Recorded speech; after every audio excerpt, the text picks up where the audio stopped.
going on, guys? Welcome back to another episode of Pete's Carport, and today we're going to finish up what we started with the 190E. This is the 2.0 Euro spec, probably my favorite car in my whole fleet as far as looks go, and it's just such a unique car that you don't see every day, and it was such a influential car on many cars that we all love, like the M3. So we have to kind of give our hats off to this car, because the M3 might not have existed if this car didn't get built by Mercedes. So on to what we're doing. If you guys haven't been watching the other videos, basically I found out that the linkage bushings, which are up underneath here, I'm going to show you guys those up close in a minute, were all rotted out. There was only like one still left in there, so I ordered in all of the bushings. So I'm going to be able to pop those in. It only takes a few minutes to do if you have this issue. And if you're having trouble getting into gears, this could be your issue if you have this car. I have the 5-speed manual. This is a Euro import, so a lot of people won't have this exact setup out there. But this is a 2.0 liter, and a 2.3 has a lot of the same things, and I believe the transmission is going to be the same, etc.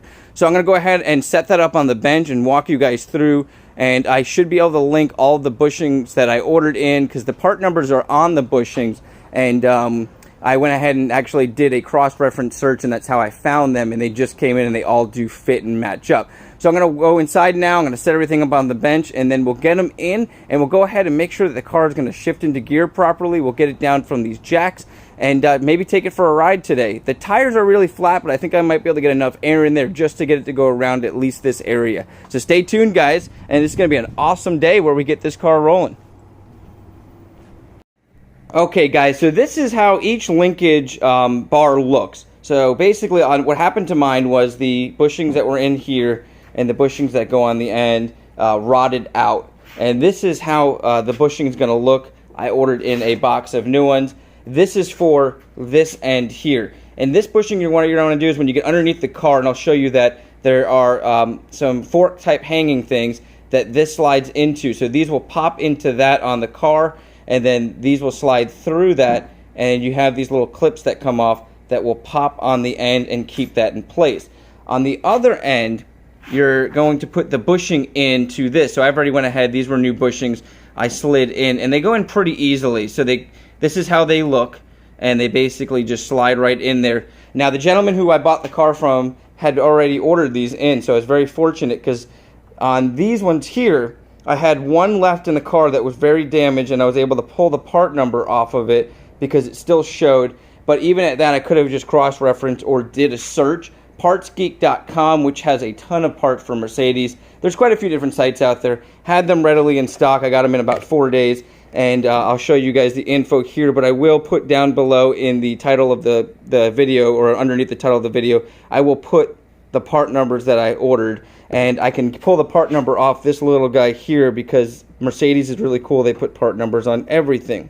So I'll be able to link that all for you in case any of you guys have this same issue. Keep in mind, a lot of these are cross-referenced between the 2.3s, etc., because I don't believe they did a different transmission, but I could be wrong for the Euro spec car. To me, that wouldn't make sense, because they built so many of these that keeping a simplified 5-speed transmission would make sense, and a lot of times they use same parts across many different models. So these bushings were probably used for many different model manual transmissions. So I'm going to go ahead and swap out all these. I'll get under the car and show you exactly what I meant by this in case you're trying to do this and you want to get it done and you're not fully understanding it. I can show you exactly how it goes in, and I've already went ahead and put all the small bushings in, and I've set all the clips up to go on. So I'll show you guys that real quick, and we should be able to get this thing working today.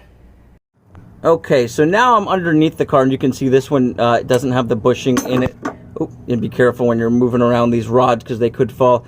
This one here, I'm about to put the bushing in, and what I'm going to do is grab a flathead screwdriver and pry it.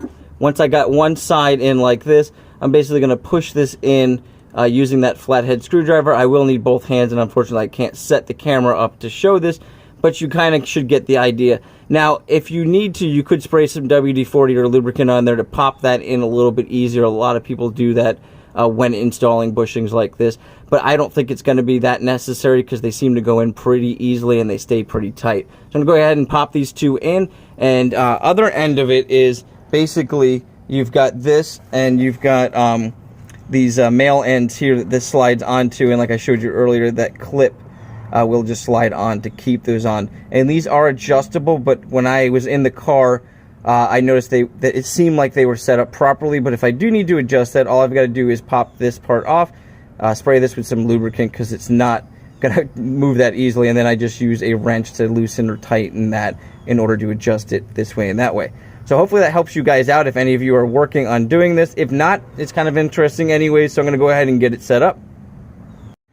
Okay guys, just want to show you how it's gonna look. Sorry if it's a little dark underneath here, trying to get the best focus I can, but you can see the clip goes on the end. Basically the clip has this wide opening that slides over the female end, and then you slide it up and it goes into a smaller opening, and that little part presses up against it so it doesn't move. So that's kind of how the clips go, and you're going to do the same thing over here. And if you can see, this goes in like this goes in like this. I had to revert back to my video to see that. Now I don't have a clip on the end of this one because I'm missing a clip, so I'm probably going to have to play around with just seeing if I can get it into gear without shifting really hard. But I know I have the clip. I took them all out. I've just got to look through some things. If I find it, I'm going to go ahead and throw it in there now. If not, I'm still going to bring it down, and we're going to see if we can get this car to go into all the gears.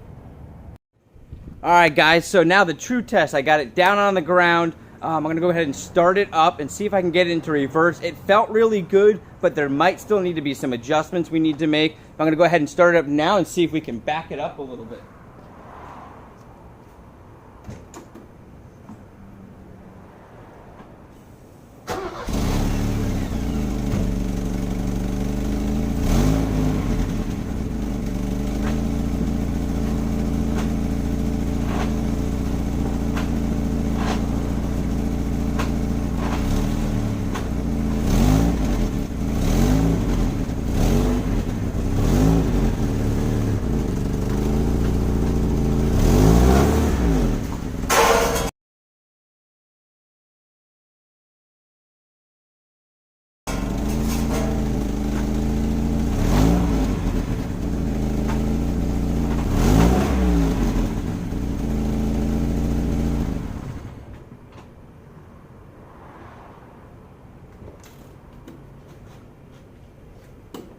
Alright, so we've got success. Now it does go in reverse, as you guys can see there. I had a little struggle, especially towards the end, so the linkage just needs to be adjusted. I can feel it easily go into gear, but what's happening is it's not really fully engaging, so we just need to make some adjustments on the linkage. The rest of the transmission feels awesome.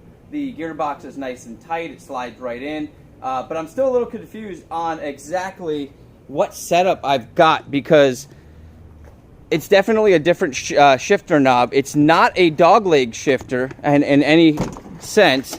So basically, let me see if I can show you guys here. So if you look at the top of the shifter, right is over and down, first is up, two is down. Now what I'm getting is, it feels like this is first up, second down, but my reverse is over here, which is strange, but not abnormal based on what I've seen online. So yeah, they've made a few different shifters. This shifter knob might be out of, from what I understand, an Asian market car, so which had that reverse down and over. So if you guys know anything more about that, it's kind of strange. I was kind of hoping I had a dogleg shifter because that's more of a rare feature on this car. And I was told by the guy I bought it from that it was dogleg, and I was hoping that it was just a wrong shifter on there, which ironically it is, but it does not seem like a dogleg. First really feels like it's up. But thanks again for watching, guys. How awesome is this? A car that I did not expect to even get to a shop here for another couple of months just because of funding. I was able to fix for, like, really everything. Gear oil, the transmission oil, the regular oil, which you guys will see those videos coming out. And then I did the bushings and really just did the fuel injector, everything for well under 500 bucks and not a lot of time. So thanks for joining me, guys. I hope you guys like the 190E. Hopefully within the next few weeks I'll be doing the brakes and tires, and we can get this thing registered and I can drive around on the road with you guys. Have an awesome day. My name's Pete. This is Pete's Carport. Thanks again for joining, and if you're not a subscriber, subscribe for awesome videos like this.